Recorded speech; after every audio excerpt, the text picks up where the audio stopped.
Moussango Mouben Nabignon, que la paix soit avec vous. Bonsoir Junior Zogo. Je te parle d'une langue qui s'appelle le Douala, une langue qui m'est chère, une langue pour laquelle je milite, comme d'autres Camerounais militent pour que les langues Bamoun, Bassa ou d'autres soient une de nos langues officielles. Je te parle de ça pourquoi, mon cher Junior Zogo? Je te parle de ça pour que tu comprennes, mon très cher. Je t'appelle mon très cher parce que nous avons partagé tant et tant de choses ensemble, notamment dans le cadre des ECA.Cameroun Nouveau et puis d'autres initiatives qui ont été prises, parfois à mon initiative, parfois à la tienne et à d'autres Camerounais qui pensaient qu'il était important que nous organisions, nous pensions, nous intervenions et nous parlions du Cameroun. Nous pensions que parler du Cameroun, c'est quoi, mon cher Junior Zogo? Parler du Cameroun, c'est le premier sujet que je vais aborder. C'est de parler de problématiques fondamentales. C'est de parler de problématiques essentielles. C'est d'aller au fond des choses. C'est d'aller au fond des dossiers. Il y a un certain nombre de Camerounais qui pensent que quand on engage une initiative, qu'il s'agisse d'investigation, de journalisme ou sur le plan citoyen, c'est qu'il faut regarder son patronyme. Moundé, on cherche dans la région de l'Ouest. Ah, on le pointe chez les Bamoun. Zogo, on cherche dans le grand pays Ekan, on le pointe chez les Manguissa, chez les Eton ou dans la Léquier de manière générale. On regarde Fondio, on regarde dans l'Ouest encore, on fouille. C'est un Mokchum, donc un Bamileke, comme tu as l'habitude de les appeler. Quand j'ai engagé l'enquête concernant les résidences de l'ambassadeur du Cameroun en France, le scandale, l'innommable scandale des résidences de l'ambassadeur du Cameroun en France. Il s'agissait de quoi? Il s'agissait d'être dans la droite ligne de ceux au Cameroun, ils sont nombreux, qui parlent de valeur, d'élévation, de sens. Il s'agissait d'interroger la manière par laquelle le président Biya, au sortir de ses rares conseils des ministres, demande que les ministres maîtrisent les dépenses de l'État. Il s'agissait de quoi, mon cher Junior Zogo? Il s'agissait d'interroger la corrélation qu'il y a entre la prestation de serment d'un chef d'État en novembre 2011 à l'Assemblée nationale qui demande une république exemplaire devant donc la représentation nationale et qui a des ministres, des ambassadeurs qui ne sont pas exemplaires. En France, je vais faire simple. Les États-Unis, première puissance mondiale. La Chine, deuxième puissance mondiale. Le Japon, troisième puissance mondiale. L'Allemagne, quatrième puissance mondiale. La France, l'Angleterre, cinquième, sixième puissance mondiale selon les variations de PIB. Dans le cas d'espèce, l'Angleterre, puisqu'il s'agit de la France. L'ambassadeur des États-Unis en France n'a pas deux résidences. Il a une résidence. L'ambassadeur des États-Unis en France. Une résidence qui est située sur la rue du Faubourg Saint-Honoré, à côté de l'Élysée. L'ambassadeur du Japon, l'ambassadeur d'Angleterre, idem. Ce sont des hôtels particuliers qui sont des antres de l'histoire, du patrimoine et qui sont des lieux de célébration à la fois pour la gloriole de ceux qui ont libéré leur pays, rendu fiers les Américains, les Japonais et les Anglais. Ce sont les résidences des ambassadeurs. Le Cameroun, le pays qui vient de perdre une Coupe d'Afrique des Nations, parce que nous n'avons pas d'infrastructure, parce que la pénétrante est de Douala. On demande un contournement alors que le marché a été attribué sous M. Sadou, qui est un ministre, je rappelle, qui relève de la présidence de la République, parce que la pénétrante est de Douala, parce que le programme national de développement des infrastructures sportives qui avait été mis en place sous le ministre Augustin Edouard en 2008 et dont le premier ministre Inoni Afrahem avait lancé les fonds baptismaux, le programme national de développement des infrastructures sportives, autant pour moi, qui prévoyait que le stade d'Olembe, dit stade Paul Biya, devait être prêt en 2011-2012. Il se trouve que, mon cher Junior Zogo, on parle du Cameroun, le pays de Mbappé Lépé, le pays de Roger Mila, le pays de Samuel Eto'o, le pays de Thomas Nkono. On parle d'un pays qui a perdu la CAN pour des raisons dites budgétaires. Et où, en France, Nous avons ce matin reçu les 1000 € de factures qui sont payés à la résidence de Saint-Maur. 1000 € de factures. Ça fait 655 000 francs CFA. L'ambassadeur nouvellement nommé à Paris en mars 2019, qui s'appelle Alfred Nguini, a refusé de payer une facture de 1000 € pour la résidence de Saint-Maur qu'il n'occupe pas, qu'il n'habite pas.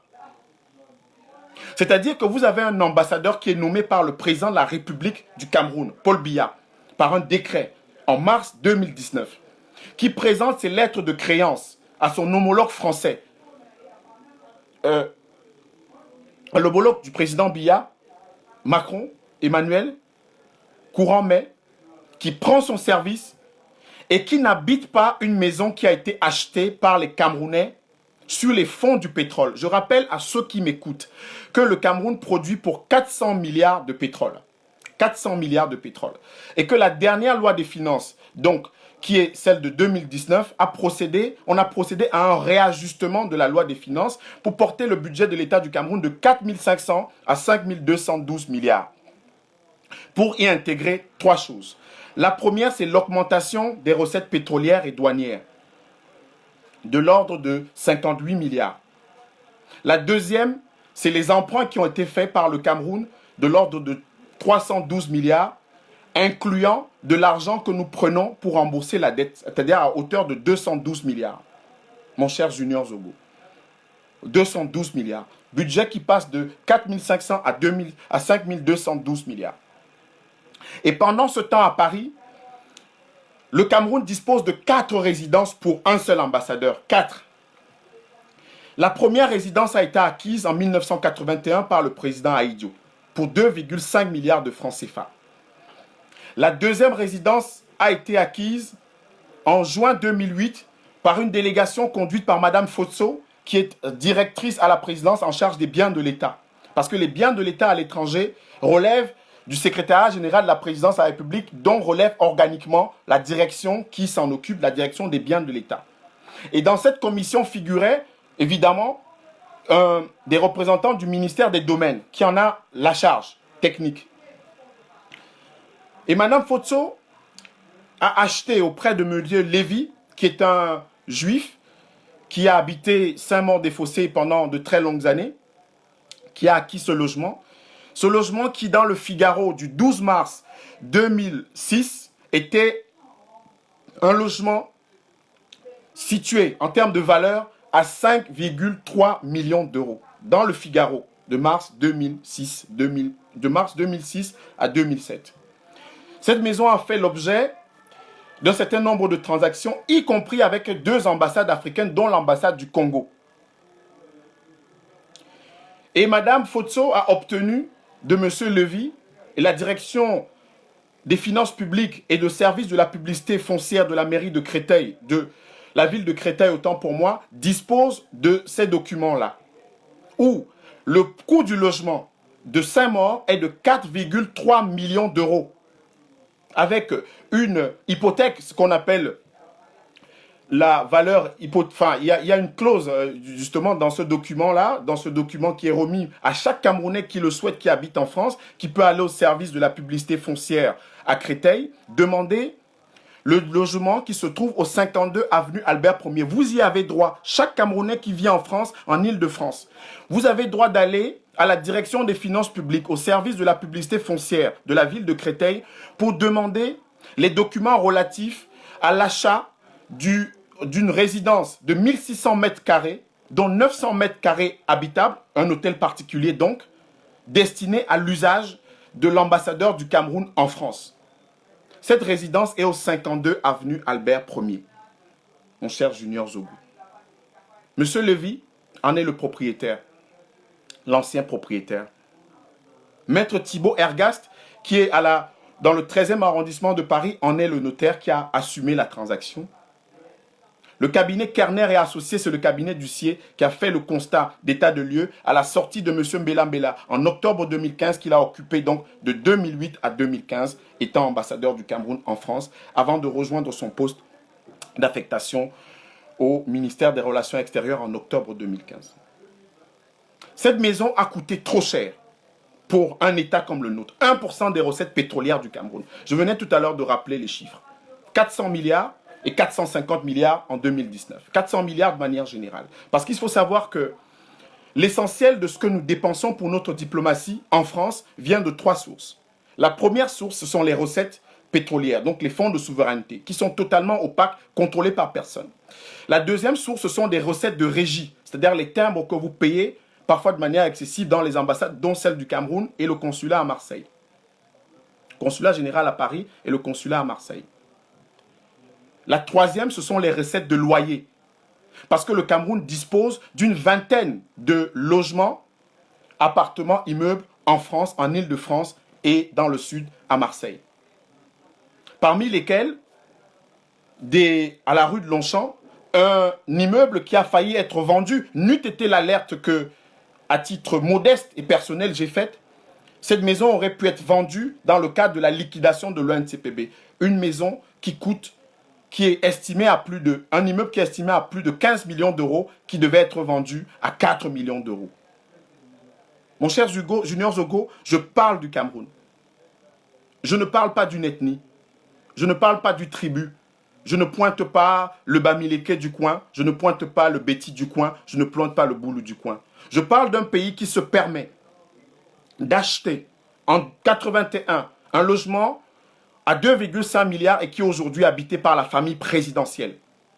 Je parle d'un pays qui a acheté en 2008 un logement à 4,3 millions d'euros, donc 3 milliards de francs CFA pratiquement, qui est habité par la famille du directeur du cabinet civil, c'est-à-dire M. Célestin Foula, pour qui on vient d'introduire une facture de 1 000 euros d'électricité. Parce que M. Foula fait ce qu'on appelle le Airbnb dans la maison qui appartient à tous les Camerounais, qui a fait l'objet d'un sacrifice des Camerounais.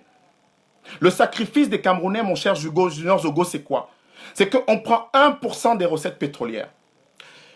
On ne peut pas écraser une larme parce qu'on n'est pas dans le temps de l'émotion. Mais nous sommes dans un temps où au tribunal militaire à Yaoundé, des soldats sont jugés parce qu'ils ont tué des femmes et des enfants dans l'extrême nord du Cameroun. Non loin de là, une femme a perdu des enfants ensevelis dans les gravats parce qu'ils étaient allés à 4 km de leur village, à Wobéré, pour chercher de l'eau. Junior Zogo, je parle de ce pays-là, où dans l'extrême nord du Cameroun, on meurt parce qu'on n'a pas d'eau. Et où les maladies hydriques, le choléra c'est la maladie de l'eau, de l'absence de l'eau. Des Camerounais meurent chaque année. Le ministre Mahanaouda est très sympathique. Il vogue de lieu en lieu. Il va rencontrer ceux qui se livrent au commerce insidieux et illicite, informel des médicaments, etc., etc. Mais le pauvre Mahanaouda, les problèmes sont structurels. Les problèmes sont structurels.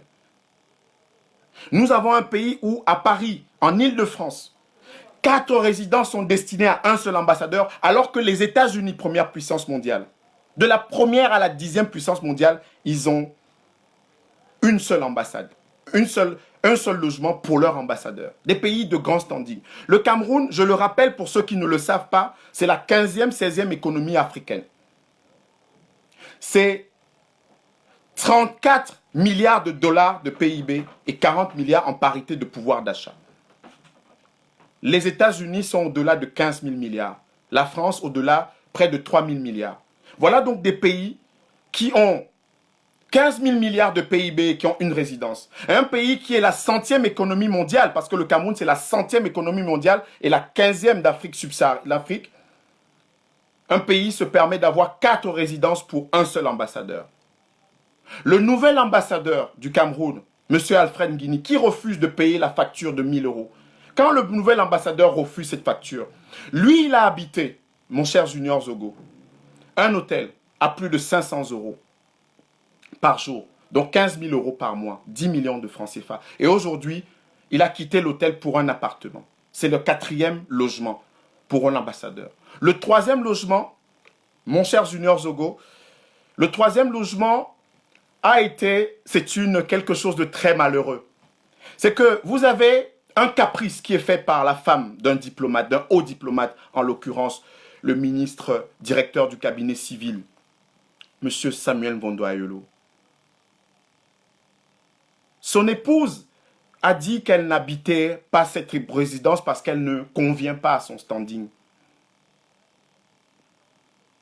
Alors que au 52 avenue Albert Ier, à Saint-Maur, ou notre pays, où on meurt parce qu'on n'a pas d'eau, ou notre pays où la pénétrante ouest-est de Douala, où on fait 4 heures pour pénétrer, entrer à Douala, ou notre pays, le Cameroun, où on ne peut pas se loger décemment, on ne peut pas boire l'eau décemment, on ne peut pas aller à l'école toujours, parce que dans l'extrême nord, je reviens toujours à cette région du Cameroun, dans l'extrême nord, les toits sont encore en paille dans les écoles. Notre pays paye à un ambassadeur 180 000 euros, mon cher Junior Zogo, 180 000 euros par an, 120 millions de francs CFA, pour loger sa fille à Paris qui est venue y accoucher. La fille de l'ambassadeur, devenu ministre directeur du cabinet civil, M. Samuel Mvondo-Ayolo, vit dans la maison de notre État, notre pays, le Cameroun. Nous logeons sa fille à Paris. Pourtant, les étudiants camerounais n'ont pas d'accompagnement. Ils n'ont pas de caution locative comme l'ambassade du Sénégal la donne à ses étudiants. Ils n'ont pas de règlement de dette locative comme l'ambassade du Mali la donne à ses étudiants. Mais notre pays dépense 120 millions de francs CFA par an depuis 2016, depuis juillet 2016, pour prendre un 3e logement pour son ambassadeur. 100e économie mondiale, pays qui a suivi le processus dit pays pauvre très endetté jusqu'en 2006 avec le point d'achèvement avant que la corde ne se relâche, la bride ne se relâche sur le Cameroun. Voilà les situations. Il ne s'agit pas d'une question de Bamileke, de Betty, de Bassa. Il s'agit d'une question camerounaise liée à la gestion optimale des finances publiques au service et pour le bien de tous. Il ne s'agit pas de Mchungochum. Il ne s'agit pas de Chop Blue Pot. Il ne s'agit pas de serpent à 2 têtes comme la stupidité camerounaise la proclame pour désigner des frères. Il s'agit du Cameroun. Il s'agit d'un pays où on dépense l'argent de notre pétrole, l'argent des recettes, des régies financières, l'argent des impôts. Les impôts qui nous rapportent 2 900 milliards par an et dont on prélève une partie pour la dépenser, pour loger les enfants de M. Samuel Mvondo-Ayolo à Paris. Voilà le problème. Les faits, la mise en hauteur, la mise en perspective de notre pays. 4 résidences, une à Neuilly qui est habitée par la famille présidentielle, une à Saint-Maur qui est habitée par la famille, une partie de la famille de M. Mvondo-Ayolo, M. Célestin Foula. Je donne les noms. M. Célestin Foula a promis en juin dernier de venir remettre les clés de cette maison parce qu'il habite indûment une maison qui ne lui appartient pas. Il n'a ni titre ni qualité pour l'habiter, cette maison. Ni titre ni qualité. Mais il habite cette maison. Et nous regardons en tant que Camerounais. Nous observons en tant que Camerounais. Et certains osent se dire patriotes. Certains osent mettre à l'index des gens pour X ou Y raison. Mais pourquoi on ne peut pas parler uniquement de notre pays? 4 résidences pour un ambassadeur. Qui peut l'accepter? Qui peut l'admettre? Dans quel pays ça se passe? En décembre 2014, le président de la République a fixé un cap à son gouvernement, le président Biya. Il a dit qu'il fallait qu'un programme triennal soit mis en place. Un programme de 975 milliards, 925 milliards pour 475 projets. Et dans ce programme, mon cher Junior Zogo, il y avait des choses essentielles. Les choses essentielles. Notamment que dans chacune des 8 régions, à l'exception de celle du centre et du littoral, donc de Yaoundé et Douala, il fallait des hôpitaux de référence régionale.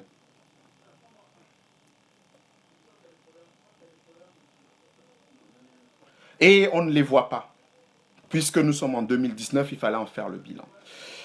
Pour ceux qui parlent de la question des emplois fictifs, je pense que dans l'annonce de cette vidéo en direct, j'ai évoqué également ce point. Je viendrai à ce point parce qu'il faut parler des questions de fond concernant le Cameroun. Et je prétends, parce que le Cameroun, pour ceux qui ont dit que le journal Mediapart, le grand journal Mediapart, allait faire une enquête sur les résidences de l'ambassadeur, ni n'en est rien. Ni Fabrice Arfi, ni Edwy Plenel, aucun de ces journalistes, de ces très grands journalistes, ne fait d'enquête sur ce que Abdelaziz Moundé, fils du Cameroun, enfant formé à l'ESTIC, l'école supérieure des sciences et techniques de l'information du Cameroun. Le Cameroun a du Made in Cameroun et j'en fais partie. Des produits de qualité, nous en faisons partie. S'il y a des journalistes de qualité au Cameroun, on dit que le moi est haïssable, j'en fais partie. Et on n'a pas besoin de Mediapart pour faire des enquêtes sur le Cameroun. Nous faisons des investigations de qualité, de haute qualité sur notre pays, mon cher. Des investigations de haut vol, factuelles, mises en perspective. C'est de cela qu'il s'agit. Notre pays a de la qualité, du potentiel. Mais notre pays se meurt de leadership, de gouvernance. Parce que, précisément, quand il y a des questions comme celle-là, on fait des dérivatifs. On use de subterfuges. On contourne. On parle d'ethnie. On parle de tribus. On parle de clans. Mais non. Les résidences de l'ambassadeur du Cameroun en France doivent être libérées de leurs occupants indus. Parce que c'est de cela qu'il s'agit. Il faut en faire l'audit de toutes les résidences, de tout ce que nous possédons ici. La Caisse nationale de prévoyance sociale possède, par exemple à Paris, un immeuble au 12 boulevard des Capucines. Un immeuble qui rapporte, est loué par l'entreprise Montblanc, un immeuble qui rapporte annuellement 420 000 euros, c'est-à-dire 280 millions de francs CFA. Le contrat a été passé le 24 janvier 2010, en présence justement de l'ambassadeur Mbela Mbela et du liquidateur M. Bekolo de la Camer, puisque c'était le patrimoine de la Camer. La CNPS, l'ONCPB, l'Office national de commercialisation de produits de base, qui a acheté à partir de 1980, puisqu'il a été créé en 1976, qui a acheté un certain nombre de patrimoines, de biens à Paris. Nous devons en faire l'audit. Nous devons savoir pour chaque Camerounais combien nous avons à l'étranger. Les immeubles, les logements, ceux qui sont habités par d'anciens colonels comme ceux du boulevard d'Ornano dans le 18e arrondissement de Paris. Des colonels qui sont à la retraite depuis des années, mais qui habitent ces maisons à Paris. Nous avons récemment, je me suis rendu aux 3 rues des Marnes. C'était dans le 94 à Paris, en région parisienne, autant pour moi, pour parler d'un cas, celui d'une résidence qui était destinée à l'attaché militaire, donc l'attaché de défense du Cameroun à Paris. Et cette résidence était habitée par la famille d'un colonel à l'ambassade. Je me suis adressé au ministre de la Défense, M. Betty Assomon, et je salue le geste qu'il a fait. Quelques heures après ce direct, M. Betty Assomon a demandé à son collaborateur de bien vouloir lui rendre compte de la situation. Et la semaine d'après, le logement a été libéré par des personnes qui l'occupaient sans titre ni qualité. Voilà le Cameroun que nous attendons. Voilà le Cameroun que nous voulons, M. Zogo, mon cher Junior Zogo. Il ne s'agit pas de mise à l'index d'une ethnie. Il ne s'agit pas de mise à l'index de Camerounais. Il s'agit, autant pour moi, de parler des questions qui concernent notre pays au plus profond, de manière structurelle, de manière factuelle, de manière patriotique et avec la hauteur de vue qui sied. Et dans le cas d'espèce, pour cette séquence concernant les résidences de l'ambassadeur, je m'excuse une petite minute parce qu'il fait très très chaud dans cette pièce. Une seconde.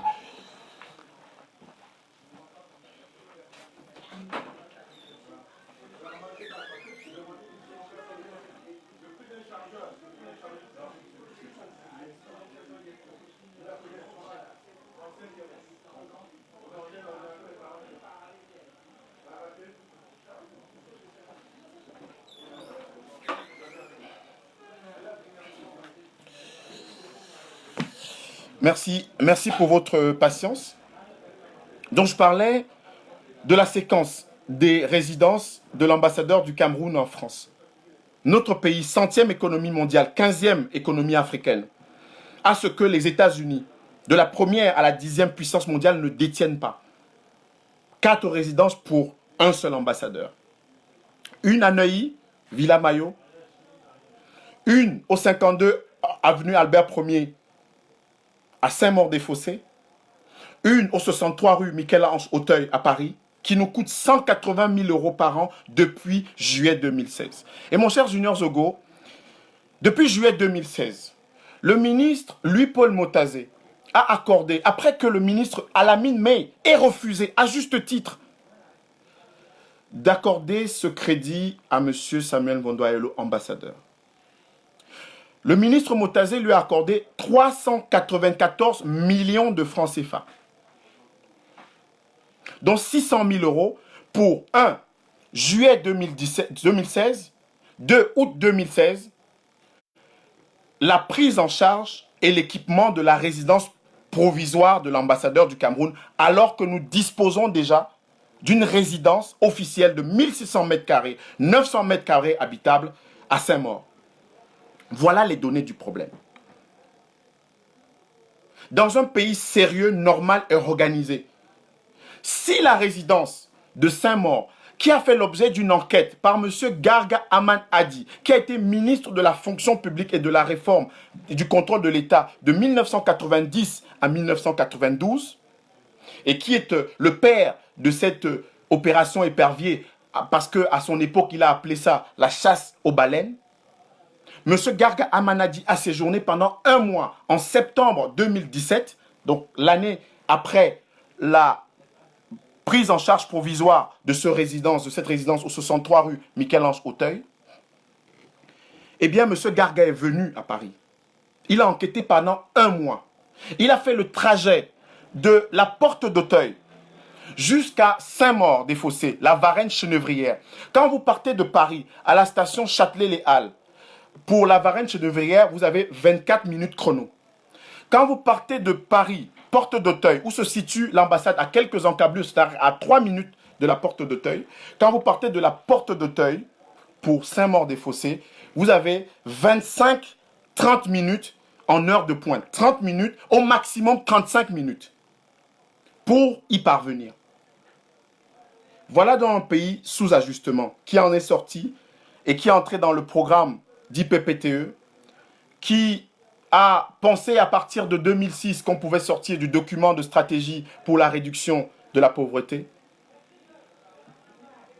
pour amorcer la question de la croissance, de se projeter et de l'émergence avec un DSCE.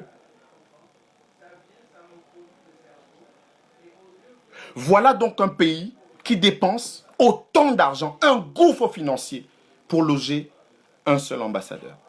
Et l'ambassadeur actuel, c'est l'absurdité. C'est l'absurdiland. On appelle souvent notre pays Wanda-Foukistan, etc. Mais c'est l'absurdiland. L'absurdiland. Comment M.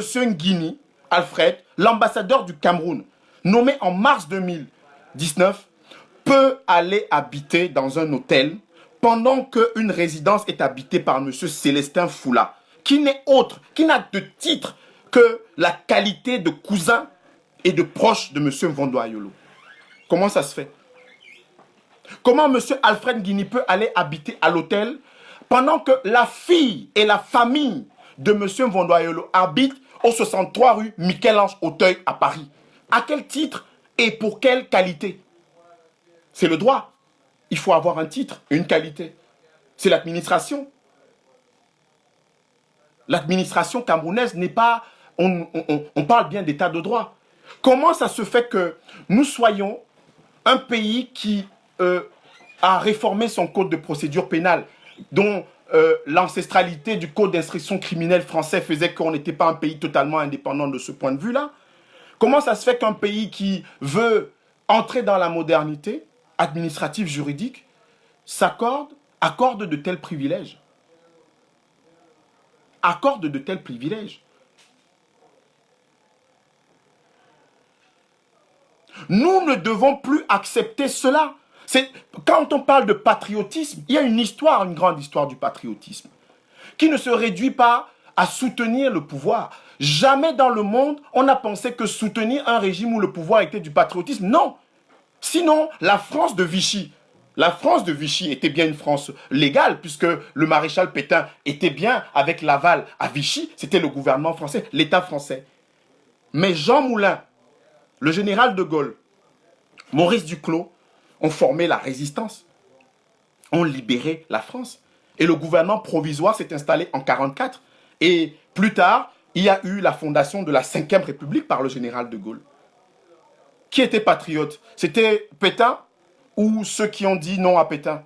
Donc la question du patriotisme, ce n'est pas la cécité. Ce n'est pas l'onchocercose qu'il y a dans nos rivières, la cécité des rivières. Ce n'est pas l'aveuglement.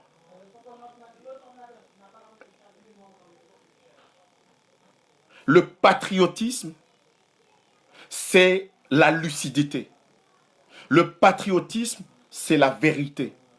Le patriotisme, c'est la hauteur. Le patriotisme, c'est la fraternité. Quand on a 4 résidences à Paris, en Île-de-France, pour un seul ambassadeur, chaque Camerounais, tous les Camerounais doivent s'insurger contre cela. Tous les Camerounais. Pas les Camerounais Betty, pas les Camerounais Bamoun, pas les Camerounais Douala, pas les Camerounais Bassa, tous les Camerounais. Parce que le pays dans lequel nous avons choisi de vivre, les pays dans lesquels nous avons choisi de vivre, regardez, vous évoquez Mediapart, qui ne fera pas d'enquête sur ce que nous faisons. Parce que nous avons des talents et des compétences pour cela. On n'a pas besoin de Mediapart pour faire des enquêtes aussi fouillées. Eh bien, dans ce pays,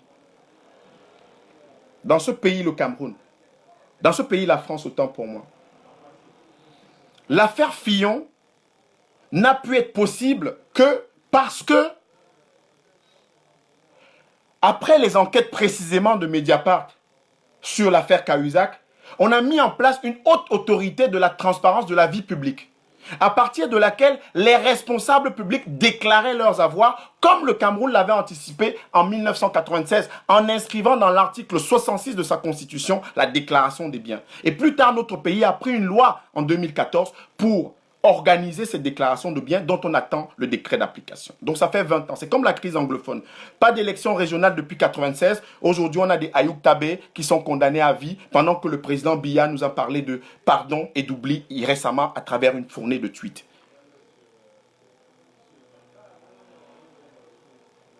Oui, mes chers amis, on parle de notre pays. On parle d'un pays qui dépense autant d'argent pour loger un seul ambassadeur. À Paris. Ce n'est pas normal. On ne peut pas l'accepter, mon cher Junior Zogo. Quelles que soient les positions que nous occupons, que nous soyons pro-pouvoir, que nous soyons contre le pouvoir, que nous soyons pour la résistance, que nous soyons pour le Cameroun nouveau, que nous soyons pour la transition, que nous soyons pour Kamto, que nous soyons pour Libye, que nous soyons pour Joshua Oshi, pour Akeremouna, pour Matomba et que sais-je encore, pour Ndamjoya, je dis bien, on ne peut pas l'accepter. Parce qu'il s'agit d'une question qui nous concerne tous. Ce n'est pas une question triviale, une question anecdotique, un fait divers, non. C'est une question qui est au cœur de notre gouvernance. Parce que Paris, c'est l'un des cœurs battants de la gouvernance camerounaise.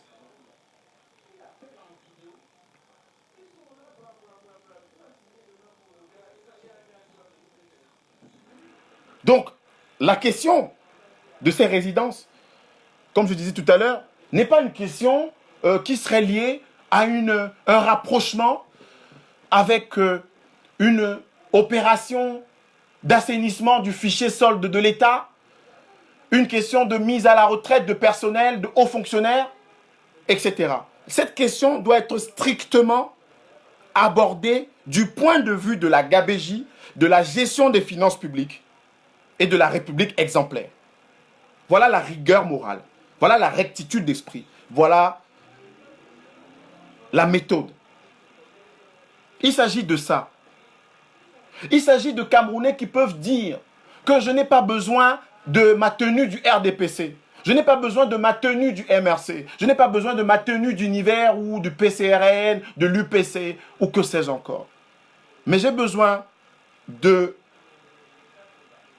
mon élévation de citoyen. J'ai besoin de mon élévation, de ma hauteur de vue. J'ai besoin de savoir ce qui est fait de mon argent, de l'argent public. Voilà notre pays. Voilà ce que nous devons dire pour ce Cameroun nouveau qu'on entend de manière absolument fantasmatique, chimérique, illusoire. Non, ce Cameroun nouveau, ce sont des facts, des faits, des engagements, des attitudes qui ne sont pas liés simplement à sa position de pro ou contre-pouvoir. Oui, il faut accepter de prendre ces risques pour le Cameroun. Il faut accepter que les uns et les autres s'interrogent pour savoir qu'est-ce que vous cherchez dans ces affaires-là. Oui, parce qu'en France, les gens sont bien contents de vivre en France, de traiter et de discuter des affaires Fillon. Mais il n'y aurait pas d'affaires Fillon si les journalistes ne s'y étaient pas occupés. Il n'y aurait pas d'affaire Fillon s'il n'y aurait pas le président Hollande, dans la foulée de l'affaire Cahuzac, n'avait pas mis en place la haute autorité sur la transparence de la vie publique. Ça n'existerait pas.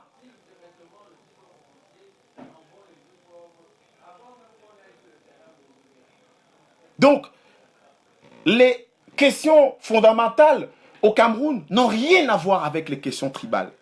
Les questions fondamentales au Cameroun n'ont rien à voir avec les questions ethniques. Les questions fondamentales au Cameroun n'ont rien à voir avec la dissémination, les métastases de la haine. Les questions fondamentales au Cameroun ont tout à voir avec ce qui nous rassemble plutôt que ce qui nous divise. Et ce qui rassemble en général dans un pays. Dans le cas de l'Indonésie, par exemple.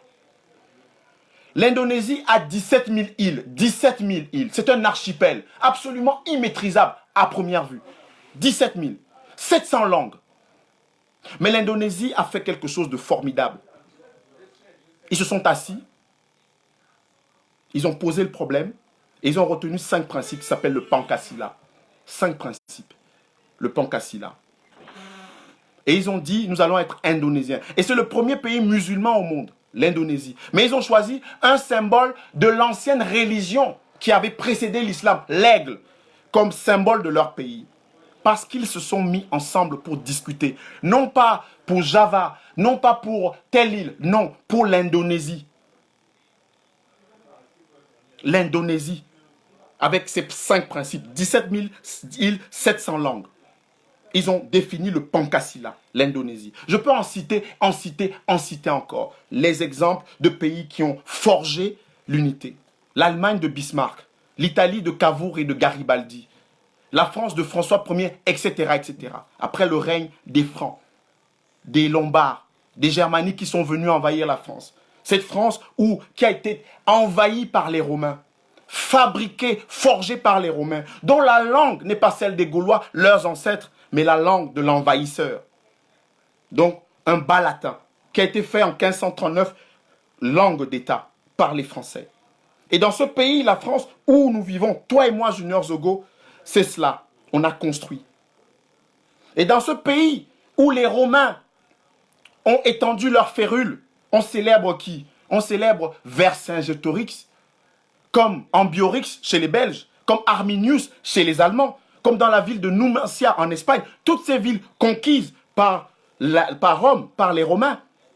Eh bien, ces villes-là, ces pays-là, célèbrent leurs héros, ceux qui ont résisté, ceux donc qui ont forgé des valeurs. Des valeurs, parce qu'on aurait pu dire qu'ils ont perdu la guerre. Vercingétorix, à Alésia, il a perdu la guerre contre Rome, contre Jules César, mais on le célèbre dans son pays. Et personne ne veut savoir quelle était l'ethnie germanique, franc, de Vercingétorix. Personne. D'Ambiorix en Belgique, d'Arminius en Allemagne, qui s'appelle Hermann, par ailleurs.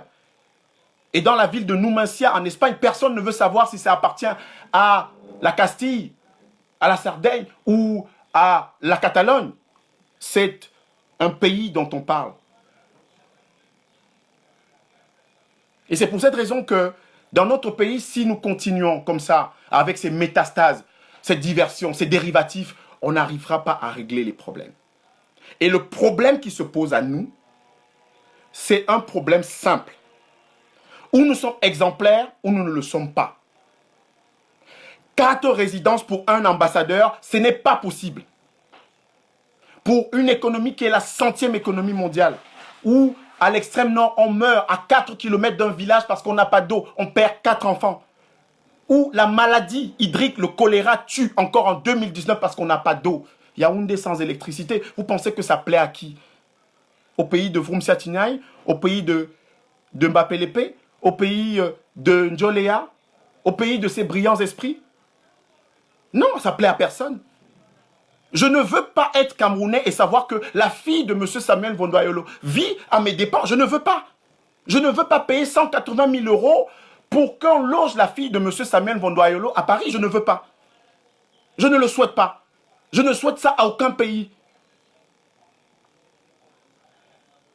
Je ne veux pas voir un ambassadeur à Paris qui vient au bureau, nyangalement, de manière kounya-kounya, qui arrive, qui entre à l'ambassade pendant que les résidences, on paye 1 000 euros. On vient de payer 1 000 euros de facture d'électricité pour 5 mois. 1 000 euros. 655 000 francs CFA. Parce qu'il y a des gens au 52 avenue Albert Ier qui louent à des Suédois, des Chinois. Et vous voulez que j'accepte ça? Au nom de quoi? Au nom de quoi? Au nom de quoi, mon cher Junior Zogo? Au lieu qu'on se tienne la main pour que le président de la République, pour que le gouvernement, pour que l'ambassadeur ici règle ce problème, qu'on procède à un audit, on est là dans la diversion, dans les dérivatifs, dans la sorcellerie verbale et psychologique.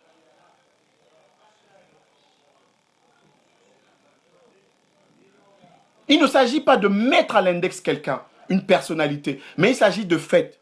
Nous ne devons plus accepter que les familles des hauts dirigeants de la République habitent sans titre ni qualité les résidences destinées à l'usage de l'ambassadeur.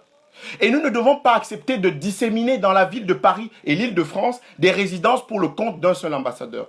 J'ai envoyé le dossier relatif à ce scandale à différents journaux, à différents aînés, dont mon grand frère Aman Mana du Jour, à Achille Asako de ABK Radio, etc., etc. Comme dans l'affaire Mebengo Mboutou, j'attends tout simplement que ceux qui sont les confrères, ceux qui sont les aînés, ceux qui sont les figures emblématiques du journalisme au Cameroun, eh bien, qui s'intéressent aussi à ces questions de fond, à ces questions essentielles et fondamentales, qui sont tout aussi importantes que les autres.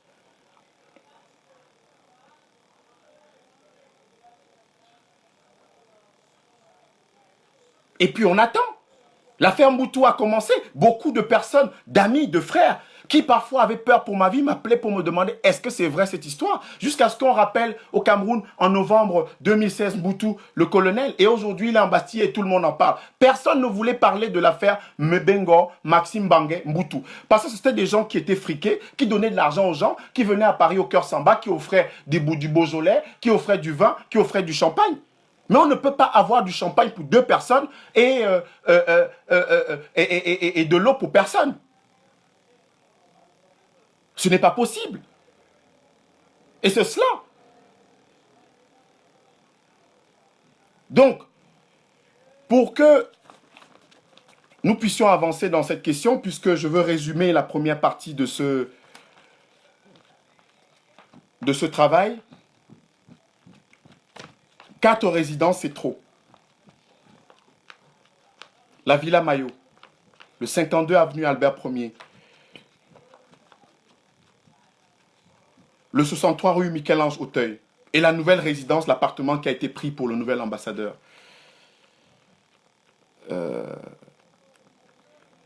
Alfred Guigny. C'est trop. Donc nous devons être solidaires de cette cause. Nous devons être solidaires de ce que notre argent ne doit plus être dépensé indûment. Nous devons être solidaires de ce que, quand demain, on nous demandera à chaque Camerounais qu'avez-vous fait de votre argent, de votre pays, de vos valeurs, on dira que moi, j'ai contribué à ce que les maisons de l'État au Cameroun ne soient pas habitées par des personnes sans titre ni qualité, quelles qu'elles soient. Quelles qu'elles soient.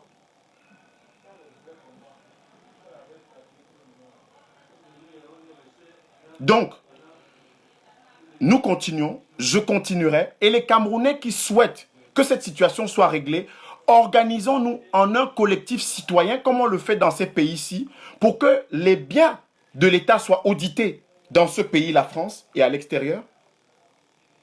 Deuxièmement, que les loyers, comme celui de la CNPS qui, au 12 boulevard des Capucines, dispose d'un immeuble qui rapporte 480 000 euros sur contrat avec l'entreprise Montblanc, donc 220 millions de francs CFA, pratiquement, que ce soit inscrit, qu'on soit sûr que dans les 5 millions, les 5 milliards de bénéfices, les 5 milliards de bénéfices qui ont été annoncés par la CNPS, que ce soit bien mentionné. Donc, c'est bien, nous avons un travail en collectif de journalistes qui travaillons de manière active, en veillant pour que, au moment où cet audit sera fait, que nous puissions apporter notre contribution. Parlant de la question des retraites, vous avez évoqué, comme beaucoup, la question de la retraite de M. Christophe Ketchanké et de bien d'autres personnes. Encore de vrais problèmes. Vous savez, notre pays, c'est cela. Au lieu de parler des problèmes de manière rigoureuse, séquencée et organisée, on lit les affaires pour dire que, puisque vous nous accusez de ceci, nous, en tant que tel Bafia, en tant que Bamoun, en tant que Bassa, eh bien, vous, on va vous occuper, on va vous accuser aussi en mêlant les choses. Non. La retraite des personnels, la retraite des hauts fonctionnaires, elle relève d'une seule personne au Cameroun qui s'appelle Paul Biya Bimvanda. Le président de la République du Cameroun a décidé d'accorder, depuis qu'il est là en 82, novembre 82, de manière discrétionnaire, à un certain nombre de personnalités camerounaises, dont M. Fouman Akam, de regretter mémoire, qui venait de nous quitter, des rallonges ad vitam aeternam.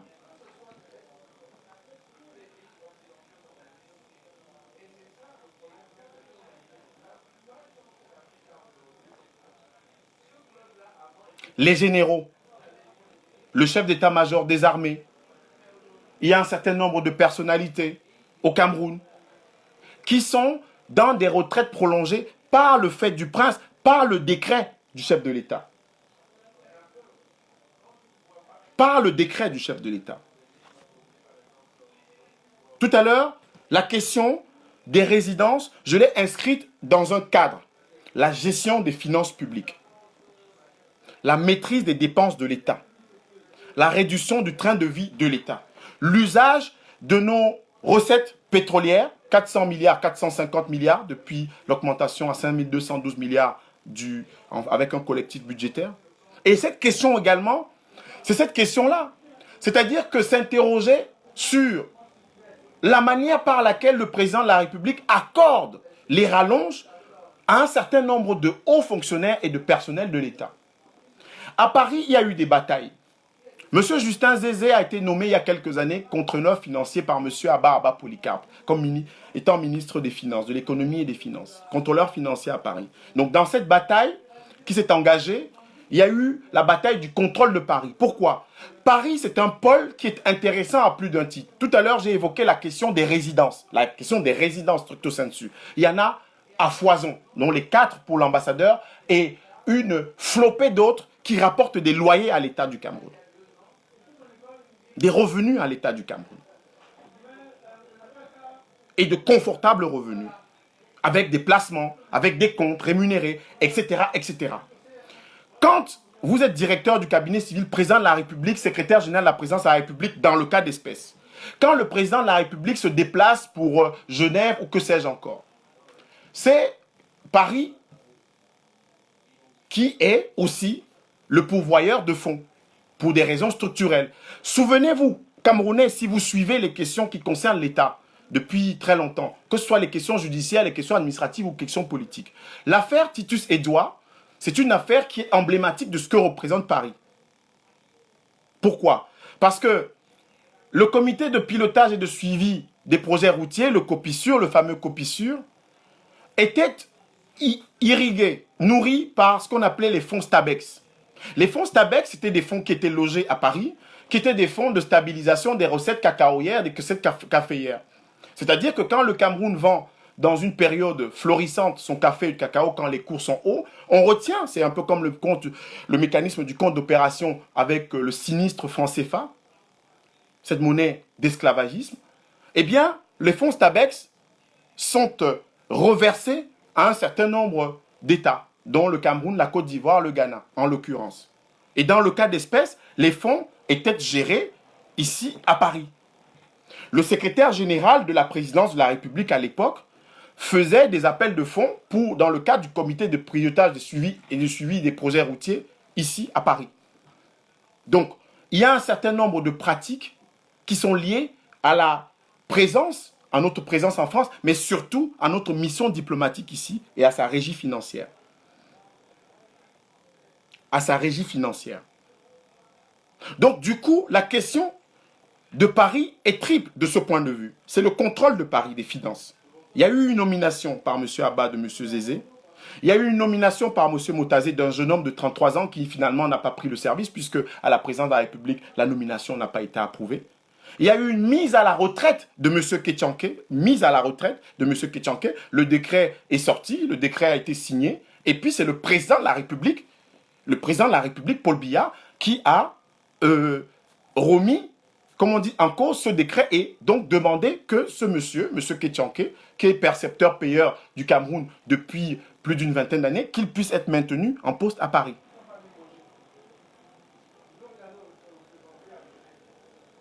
Donc si nous voulons régler les problèmes du Cameroun, si nous voulons traiter au scalpel les problèmes du Cameroun, traitons les problèmes au scalpel du Cameroun. Parce que si nous traitons les questions de manière parcellaire, avec des œillères, de manière complètement en furetant comme ça, non. Essayons, en ayant un certain nombre de billes d'objectivité ou d'honnêteté, à défaut d'objectivité, de dire les choses. Nous avons des hauts fonctionnaires qui sont mis à la retraite. Ils atteignent la limite d'âge de 55 ans dans le régime général de la fonction publique, de 60 ans pour les professeurs de lycée, de 65 ans pour les professeurs d'université, de 57 ans pour les officiers supérieurs, mais qui sont prolongés par le fait discrétionnaire, le fait du prince, par le chef de l'État. Par le chef de l'État. Donc nous devons, en tant que Camerounais, comme sur la question des résidences, nous devons, en tant que Camerounais, sur la question de la mise à la retraite des personnels, des hauts fonctionnaires de l'État, des collaborateurs, des ambassadeurs, des collaborateurs du chef de l'État, avoir un cadre. Il y a la déclaration des biens, l'article 66, qui a bien été inscrit dans la Constitution. Il y a le président de la République, en juin dernier, qui a signé un décret sur les directeurs généraux et les PCA des entreprises publiques, les établissements publics et financiers. Et vous avez suivi, dans la dernière actualité, les tiraillements qu'il y a entre le Premier ministre et le secrétaire général de la présidence pour l'application. Le directeur général adjoint de la Société nationale d'investissement au Cameroun est là depuis 29 ans. 29 ans. La directrice générale de la SNI depuis plus de 11 ans. La directrice générale de Cameroun Tribune, 14 ans. Etc., etc. Nous avons au Cameroun quelqu'un qui a 90 ans, qui est directeur général du Centre national d'études sur le machinisme agricole, qui est là, monsieur est là, qui est PDG depuis 45 ans, depuis la création de cet organisme. Le problème, donc, se pose de manière structurelle, de manière générale. Et pour l'anecdote, tout à l'heure, j'ai rappelé que sur la question de la mise à la retraite, il y a des personnels, j'évoquais tout à l'heure le cas de M. Ketchanké Christophe, justement, qui a été régulièrement mis à la retraite, compte tenu de la limite d'âge, et qui a été prolongé par le chef de l'État. Donc la question, c'est de demander aujourd'hui, comme nous le faisons quand nous faisons des investigations, au chef de l'État, au président de la République, comment ça se fait que la diplomatie, qui est le domaine réservé du président de la République, puisque le ministre des Relations extérieures a un domaine très limité dans la gestion de ces questions-là, Je rappelais tout à l'heure que la question de la résidence des biens à l'étranger, M. Mbela Mbela, au ministère, en l'état actuel, M. Mbela Mbela ne s'occupe pas des résidences. M. Mbela Mbela a il en réfère à la direction dédiée au secrétariat général de la présidence de la République. Direction dédiée au secrétariat général de la présidence de la République. Voilà la gestion de notre pays. Tout le monde peut vérifier cela et s'intéresser davantage puisque ce direct, c'est... j'essaie de me livrer à des directs d'éducation ou bien d'éclairage citoyen pour que chacun puisse aller fureter, approfondir.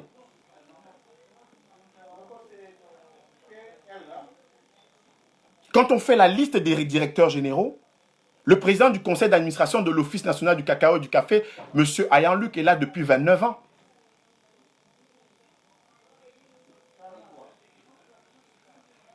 Voilà le problème, de manière structurelle, de manière claire. Si demain, des personnes s'attaquent à ma personne, il n'y aura pas de problème. Parce que souvent c'est comme ça le Cameroun, c'est-à-dire que les dérivatifs, la diversion, des ruissellements déviants, non. Nous avons un pays où nous avons à traiter structurellement les problèmes. La question des résidences de l'ambassadeur du Cameroun, 4 résidences pour un ambassadeur, ce n'est pas normal. J'ai rappelé tout à l'heure les faits, les coûts, ce que ça nous coûte. 1 000 € récemment de facture, ça c'est peut-être anecdotique, mais 2 milliards à Neuilly, 3 milliards à Saint-Maur et 180 000 € de loyer, 120 millions de francs CFA par an, c'est trop.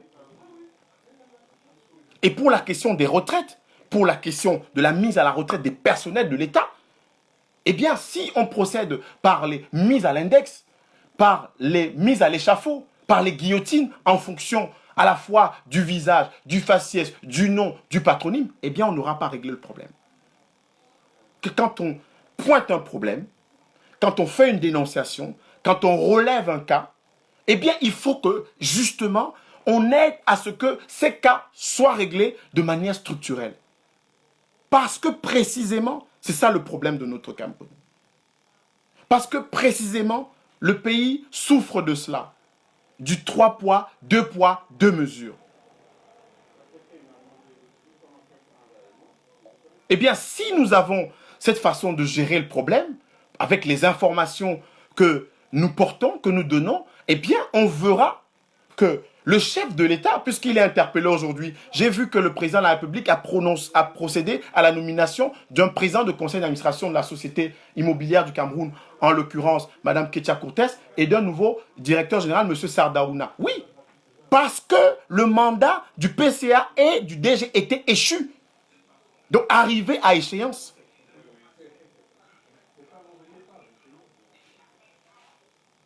Donc, voilà comment, de manière structurelle, notre pays, que nous aimons de tout notre cœur, ce pays qui est une fierté de l'Afrique, qu'il a été aussi par certains côtés, et qui, parfois, dont le lustre s'est terni. Donc, voilà comment nous pouvons arriver à régler le problème. Ondoa Biwole, c'est une femme absolument remarquable qui a pris le parti de se décharger de ses fonctions. Parce que Mme Biwole a considéré qu'elle était arrivée au terme de son mandat de directrice générale adjointe de l'Institut supérieur de management public, l'ISMP. Elle est partie, elle a écrit un livre sur les scandales de la République, Mme Ondoa Biwole. Elle est du RDPC, Mme Ondoa Biwole. Mais elle a, de manière patriotique, de manière probe, avec une éthique chevillée au corps, elle a dit « Je ne suis plus directrice générale au terme de la loi ». Monsieur Kedi, de l'Agence de régulation du secteur de l'électricité, a fait de même. Il a dit « Je suis arrivé au terme de mon mandat. Je ne peux pas continuer. Parce que telle est la loi. »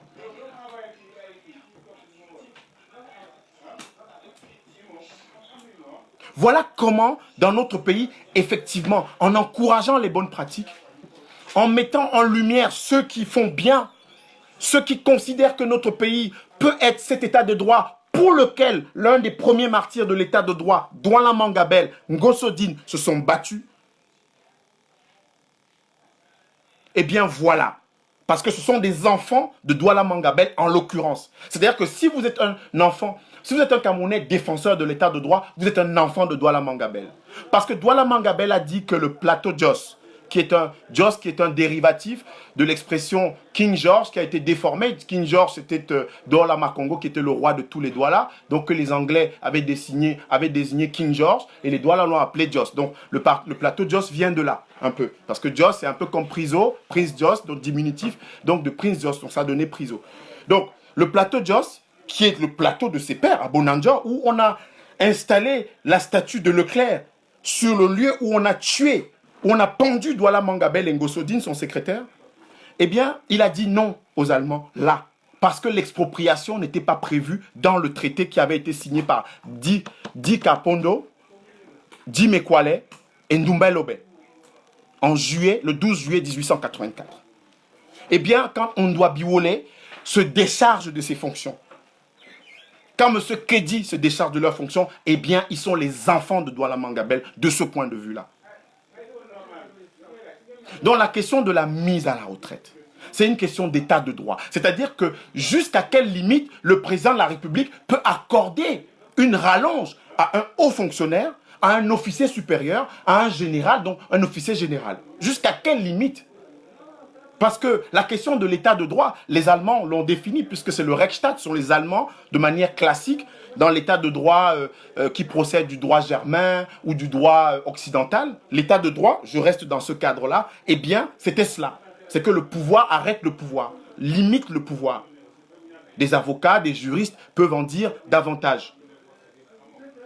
Donc, encadrer cela.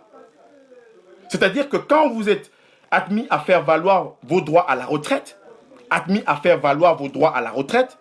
eh bien, quel est le terme au bout duquel le président de la République ne peut plus vous prolonger? Comme ça a été le cas pour des colonels comme M. Menga à Paris, qui a été prolongé 2 fois. Eh bien, après, le président de la République a dit non, on ne souhaiterait plus que vous exerciez. Eh bien, le ministre Bétier, à ce moment, a pris un acte pour que M. Menga rentre au Cameroun.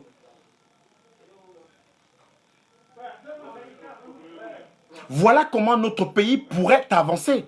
Voilà comment notre pays pourrait progresser. Voilà comment notre pays pourrait être sur la ligne à la fois des résistants, Kouma Mbappé, le premier au traité germano-douala, je veux dire les résistants à la pénétration allemande de ce point de vue-là, et puis Douala Mangabel, Madola, Martin Potsamba, etc.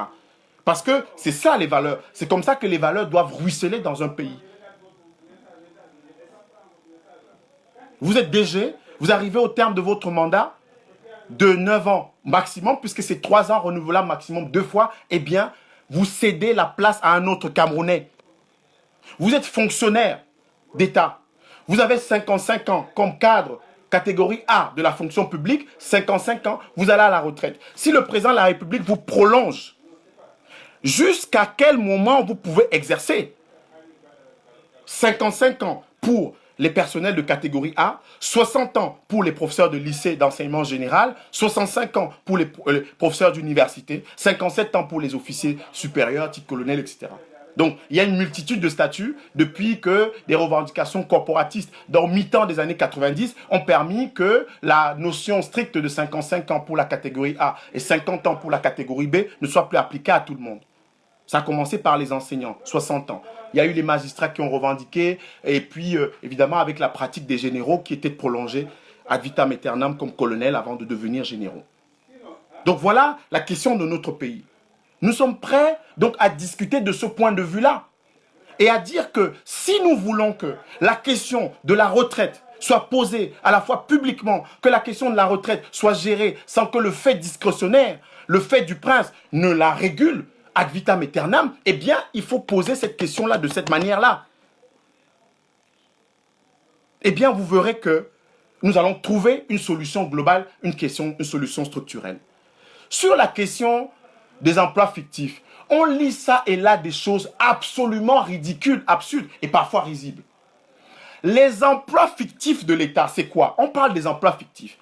Il s'agit d'une opération qui a été engagée en 86-87 sous le ministre René Zenguele. Le ministre René Zenguele a succédé à Youssoufa Daouda comme ministre de la fonction publique.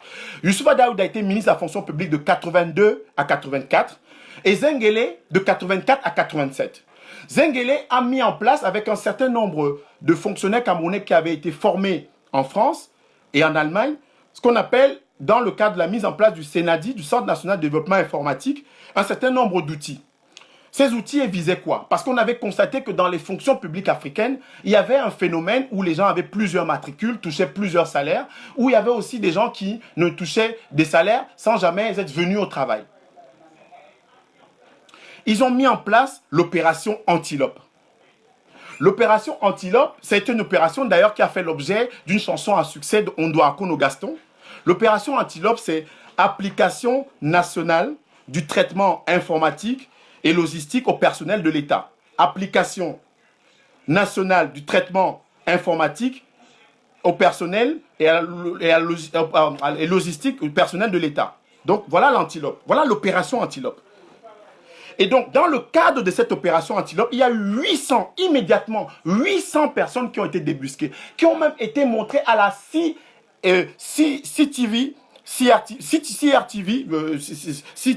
de l'époque, puisque ce n'était pas encore la CRTV avant 88, qui ont été montrées dans le cadre de cette opération Antilope. Nous avons encore nos yeux d'enfants et ceux qui s'intéressent aux questions de sciences administratives, de réforme administrative ou à l'histoire de l'inspection générale et à la réforme administrative, puisque ça a été mis en place avec Mvoum Satina et puis par la suite Ndamdjoya, à partir de 81-82, eh bien, Zenguele a amorcé cette opération Antilope. Antilope pour application nationale du traitement informatique au personnel et à la logistique de l'État. Donc voilà la source de ce que le Cameroun a commencé à faire pour débusquer ceux qui avaient de multiples matricules, ceux qui avaient de multiples salaires et ceux qui percevaient des salaires indus, c'est-à-dire que sans une contrepartie, c'est-à-dire sans aller au travail. Eh bien voilà notre pays. Voilà notre pays. C'est-à-dire que quand le ministre Zenguele part du ministère de la fonction publique, il est remplacé par le ministre Boto Angon. Boto Angon, qui est ministre de la fonction publique de 87 à 90. Il poursuit l'opération Antilope avec un tout petit bémol. Et celui qui va donner à l'opération Antilope ses véritables lettres de noblesse, c'est le ministre Garga Amanadi, qui est ministre de 90 à 92, qui a la double compétence de la fonction publique et du contrôle de l'État. Donc, il a une haute main sur la question de la réforme administrative. C'est sous le ministre Garga, par exemple, que la question du poste de travail a été instaurée. C'est-à-dire que si vous n'êtes pas venu pointer au travail, vous ne pouvez pas toucher de salaire. Les postes de travail, c'est sous le ministre Garga. Nous sommes en 91-92. 90 à 92. Et donc, nous avons, dans ce cadre qui se met en place, je le rappelais tout à l'heure, par le ministre Zenguele qui remplace Youssoufa Daouda, donc de 84 à 87, qui met en place l'opération Épervier, opération Antilope, application nationale du traitement informatique et logistique au personnel de l'État. Jusqu'en 92, au moment où Garga démissionne de ses fonctions de ministre de la fonction publique et du contrôle de l'État. On lui retire d'ailleurs, puisqu'il y a un certain nombre de personnes qui se sentent un tout petit peu bousculées et des intérêts qui commencent à être menacés, qu'on retire le contrôle de l'État à Garga. Et quand le ministre Oona devient ministre, on l'escarcelle. Voilà les bases. Le Cameroun avait des personnels qui touchaient de l'argent de manière indue, avait des personnels qui avaient plusieurs matricules, avait des gens qui étaient dans le fichier solde de l'État, mais qui ne travaillaient pas. Opération Antilope.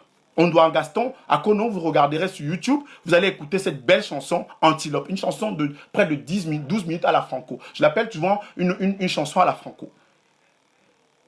Et le chanteur Salabo Kono va, à travers un titre à succès, Montenam, demander au président où est passé l'argent, où est passé Antilope. Amotenamoni neveo, yekeke, yekeke, amotenamoni neveo, weye. Il a passé 2 jours de garde à vue à la direction de la police judiciaire à cause de cette chanson, Salabekono. Parce qu'il interrogeait déjà le chef de l'État sur l'usage de l'argent public et les suites de l'opération Antilope. Salabokono et Ondoa Akono Gaston. L'opération Antilope qui a eu lieu entre 86 et 87 sous le ministre Zengele. Dans notre pays. C'est l'application nationale du traitement informatique et logistique au personnel de l'État.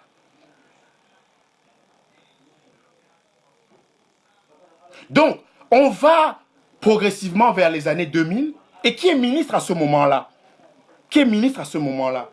René Zengele encore, qui est ministre de la fonction publique en 2000 jusqu'en 2002, qui est remplacé par Sali Daïrou. Zengele remet les plats sur la table, il lance, puisque le ministre Garga avait déjà profilé une nouvelle approche, ça s'appelle le système intégré, le système informatique de gestion intégrée des personnels de l'État et de la SOL, le CJPES 1. Système informatique de gestion intégrée des personnels de l'État et de la SOL, CJPES 1. Et donc, des fonds baptismaux du ministre Garga, René Zengele applique le CJPES 1, le met en place, et en juillet 2000, il y a 7000 agents de l'État, 7000 agents de l'État qui sont débusqués. 7000. 7000 agents de l'État. 7000. C'est-à-dire que Zengele, de 2000 à 2004, va avoir deux séquences. La première, c'est de débusquer en 2000 7000 agents de l'État, donc c'est rendu public autour de mai 2001, où on a 7000 agents de l'État qui sont débusqués par le ministre Zengele, avec ce système de CJPES qui monte en gamme, atteint une vitesse de croisière et permet justement d'avoir ces résultats. 7000 débusqués. Nous avons donc des ministres qui arrivent, Benjamin Amama, qui va remplacer Zengele, puisque nous sommes quand j'ai parlé tout à l'heure de 2004, Zengele, avec le CJPES 1, et le ministre Zengele, dans le cadre de la mise en place du SAMU. Vous savez, le SAMU, le service d'urgence, d'ambulance médicale d'urgence, c'est de la médecine ambulatoire. Eh bien, au SAMU de Douala, en 2003, vous avez des gens qui sont affichés sur le tableau au SAMU de Douala, mais qui ne sont jamais venus au travail. Qui ne sont jamais venus au travail. C'est-à-dire que sous le ministre Zengele, on a deux séquences, en 2000, 7000 agents, et puis le ministre de la Santé publique, le ministre des Finances, le ministre de la Fonction publique mène une opération qui concerne notamment des structures comme le SAMU, où en 2003, il y a une affaire qui passe dans les médias, ou des journaux comme Mutation, Le Messager, une affaire où des personnels du SAMU sont affichés mais ne sont jamais venus là. Et dans ces noms, vous retrouvez tous les Camerounais. Fomeke Maxime, Enyenge Balbin, Bekomboren, Bout Balonga Benjamin. On retrouve les noms. Les ministres se rendent sur site, ils voient les noms sur le tableau, où on a un responsable de la communication et des relations publiques, où on a des infirmières, des personnels de soutien qui ne sont jamais venus au travail, qui perçoivent un salaire. Pour le SAMU de Douala, nous sommes en 2003. En 2003. En avril 2013, autant pour moi. Puisque je parlais tout à l'heure de la question du ministre Zengele, de 2000 à 2004, qui est remplacé par Benjamin Amama. Donc le ministre Zengele qui monte en gamme dans cette opération-là et qui débusque 7000 agents. Et en 2013, il y a un ministre qui est en place, Michel-Ange Anguine, qui est un magistrat, qui est ministre de la fonction publique. En 2013, le ministre Anguine est celui qui pilote la mise en place de ce qu'on appelle le CJPES 2, le système informatique de gestion intégrée des personnels de l'État et de la SOL, deuxième phase. Le ministre Zengele a piloté les deux premières phases. La première, c'est l'opération Antilope, application nationale du traitement informatique et logistique au personnel de l'État, l'opération Antilope, 86-88. CJPES 1, 2000-2003.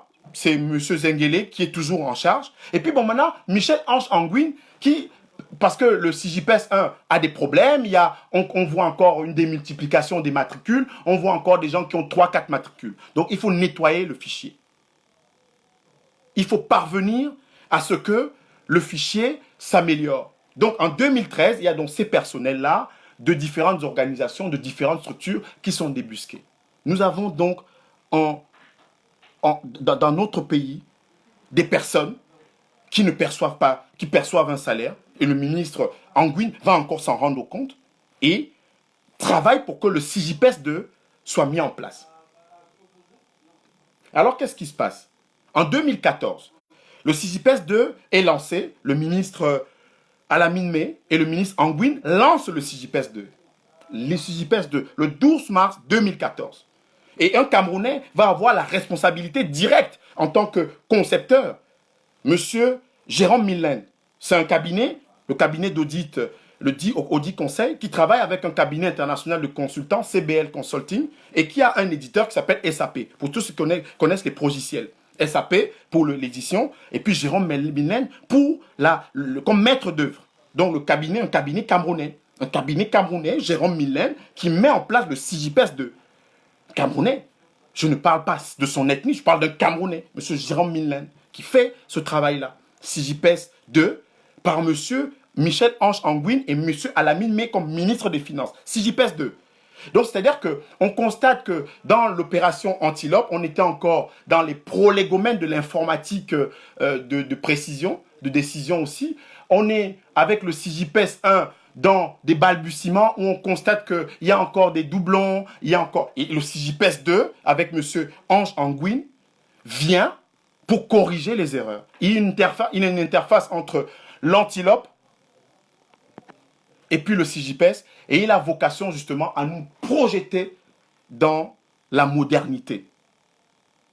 Et c'est ce CJPS 2-là, donc dont le maître d'œuvre technique est M. Millen, à cabinet Audit Conseil, et donc avec CBL Consulting de M. Cyril Coutin, et SAP de Gwendel Pellico, donc le SAP qui est l'éditeur, eh bien, ils font ce travail. Et voilà comment la question du fichier solde de l'État, le fichier solde de l'État, donc depuis 1986 avec Antilope, 86-88, avec CJPS 1, 2000-2003, et CJPS 2 à partir de 2014, eh bien, on a un pays où on constate qu'on peut avoir 7000 agents qui touchent un salaire indu. Ça, c'était bien avant la question de M. Lebou. C'était bien avant la question d'un tel ou un autre. C'était bien avant nos disputailles camerounaises sur l'index ethnique sur les questions. Alors que nous avons besoin de parler d'un pays de manière structurelle. La question des résidences de l'ambassadeur reliée à la gestion saine des finances publiques, à la maîtrise des dépenses de l'État, etc., etc. Nous avons besoin de parler d'un pays sur le plan des retraites où le fait discrétionnaire, le fait du prince ne triomphe plus quand un personnel est mis à la retraite, aux fonctionnaires, à 55, 57, 60 ou 65 ans, selon les statuts ou les statuts généraux, le statut général de la fonction publique ou les statuts particuliers, eh bien, jusqu'à quand le président de la République peut le prolonger? Voilà les questions structurelles concernant le pays des lions indomptables, concernant le pays de Vroom Sertinaï, le pays de ceux qui ont préfiguré l'inspection générale de l'État et la réforme administrative, le pays de Youssoufa Daouda, le pays de Zenguele précisément, Zenguele qui donc de 84 à 87 a piloté donc cette question donc de l'application nationale du traitement informatique et logistique aux personnes de l'État dans l'opération Antilope. Et voilà comment se profile et se projette notre pays dans la maîtrise de son personnel du sol. On a estimé à 180 000 les personnels de l'État du Cameroun. 180 000. C'était un chiffre qui était hasardeux puisqu'on payait plus de 300 milliards en termes de salaire à des gens qui ne venaient pas au travail, à des gens qui percevaient des salaires de façon indue, avec des gens qui avaient une démultiplication des matricules. C'est ce que CJPS 1 est venu corriger, CJPS 2 est venu corriger.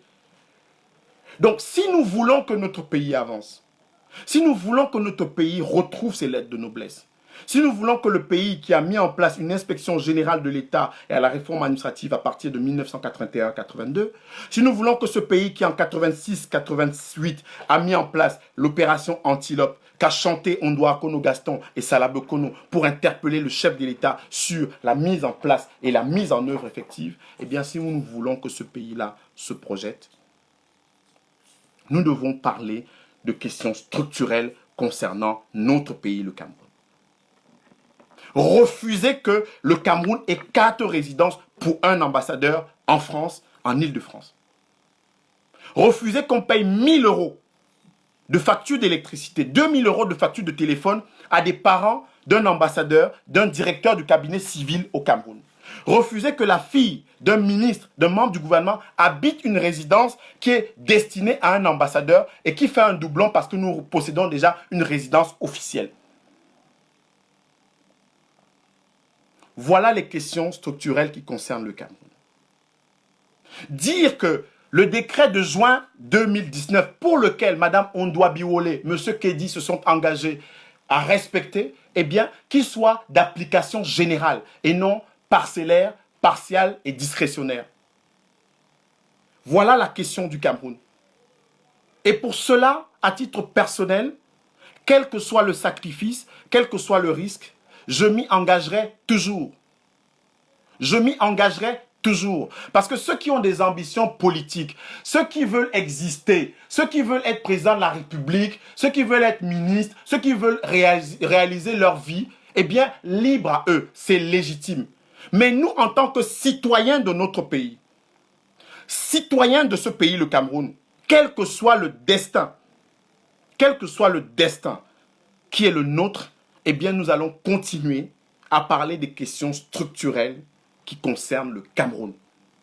Nous allons continuer à dire que notre pays mérite que, si une opération comme l'application nationale du traitement informatique et logistique au personnel de l'État 86-88 Antilope a été mise en place, si le CIGIPES 1, système informatique de gestion intégrée des personnels de l'État et de la solde, si le CIGIPES 2 a été mis en place avec un maître d'œuvre camerounais, M. Jérôme Minland, en 2013-2014, à partir de mars 2014, de manière générale, eh bien, c'est pour que notre pays n'adresse pas les questions de manière tribaliste, opportuniste, ethniciste, mais apporte les questions de manière structurelle.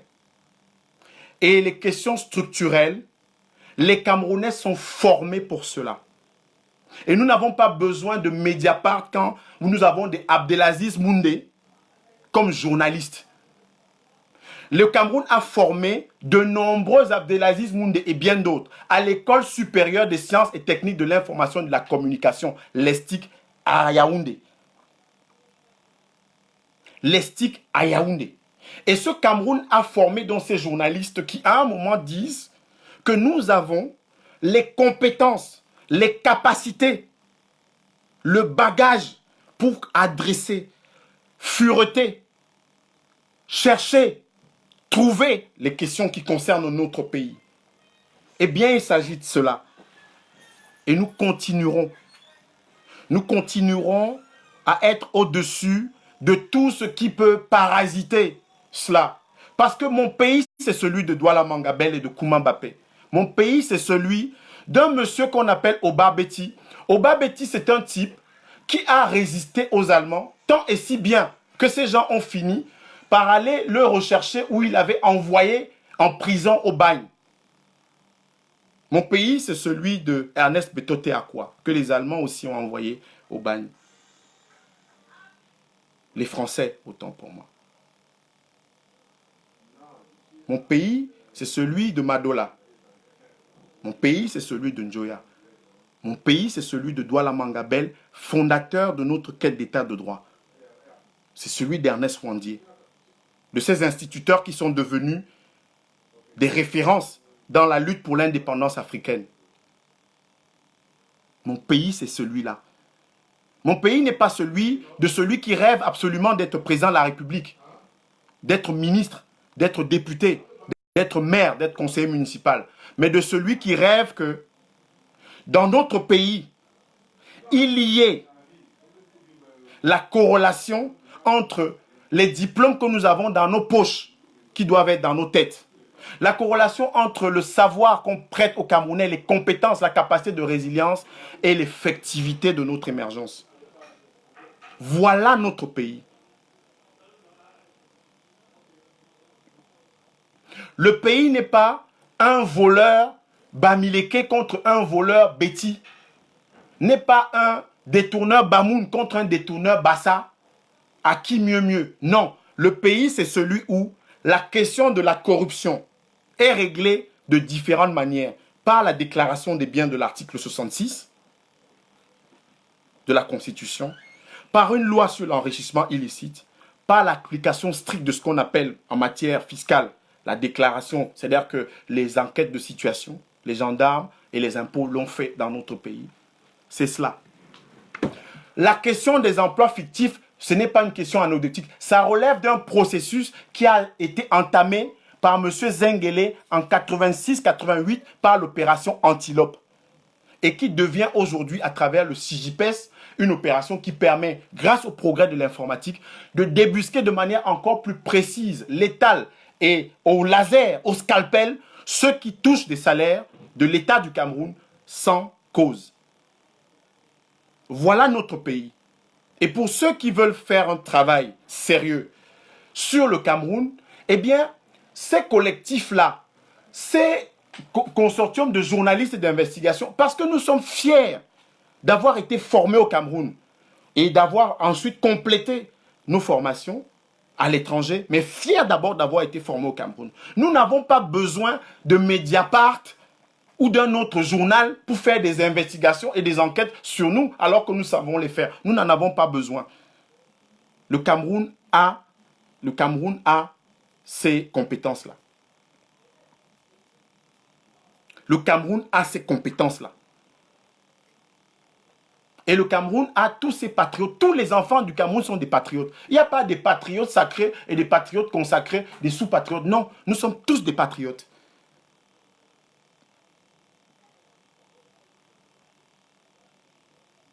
Il n'y a pas de hiérarchisation du vol, etc. Je rappelle tout simplement que nous sommes dans un pays où, à l'opération Épervier mise en place en 2006, jusqu'en 2019 où nous sommes, on n'a recouvré que 4 milliards de l'opération Épervier sur un préjudice de plus de 3 000 milliards de l'État du Cameroun. C'est-à-dire que 3 000 milliards, c'est à peu près les recettes fiscales de l'année budgétaire. Donc, parce que nous sommes à 2 900 milliards de recettes budgétaires dans notre pays. Donc, on a détourné l'équivalent de ce que rapporte le travail que fait M. Fatouin, de la Direction générale des impôts. Donc, dans notre pays, M. Zengele, en 86-88, a commencé ce travail.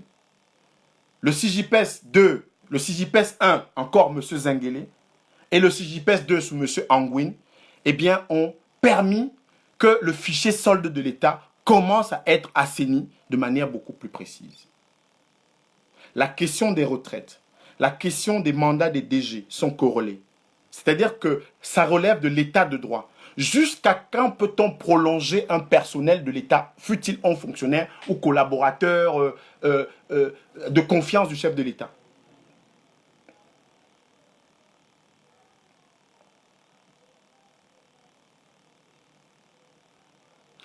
Quatre résidences pour un ambassadeur à Paris et en Île-de-France, c'est trop.